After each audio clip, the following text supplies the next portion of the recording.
এই হচ্ছে তারাবাতি বানানোর গুনার শক্ত কাঠি।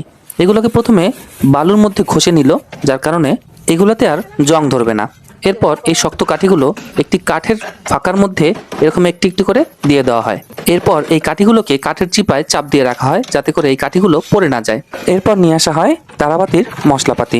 এই মশলাপাতিগুলোকে আবার একসাথে মিক্স করার জন্য পানি ঢেলে হাত দিয়ে ভালো করে নেড়ে নেড়ে মিক্স করা হয়। তারপর এই মিক্স করা পাউডারগুলো ছাঁকনি দিয়ে অন্য একটা পাত্রে ঢেলে নেওয়া হয় যাতে করে এখানে কোনো ময়লা না থাকে। তারপর চলে আসে বারুদের গুঁড়া। আর এই বারুদের গুঁড়াগুলো সাদা মিক্স করা পাউডারের সাথে এগুলো মিক্স করা হয়। দেখে মনে হচ্ছে সিমেন্ট কুলানো পানি, কিন্তু আসলে না, এগুলো তারাবাতির বারুদের গুঁড়া। এগুলো কাঠির মধ্যে সুন্দর মতো লাগানো হচ্ছে। প্রথমবার এই বারুদের গুঁড়াগুলো কাঠির মধ্যে লাগিয়ে নেওয়ার পর রোদে শুকানো হয়।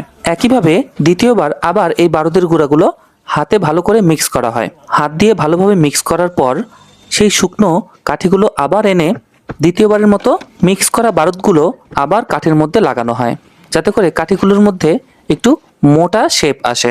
এরপর কাঠিগুলো ভালোভাবে রোদের মধ্যে শুকিয়ে তারপর নিয়ে এসে কাঠিগুলো আবার খোলা হয়। এখান থেকে হাত দিয়ে বের করে এই কাঠিগুলো একটি জায়গায় সুন্দর মতো রাখা হয়। তারপর গুনে গুনে 5টি করে কাঠি প্যাকেটজাত করা হয়। ব্যাস, কাজ হয়ে গেল, তৈরি হয়ে গেল তারাবাতি।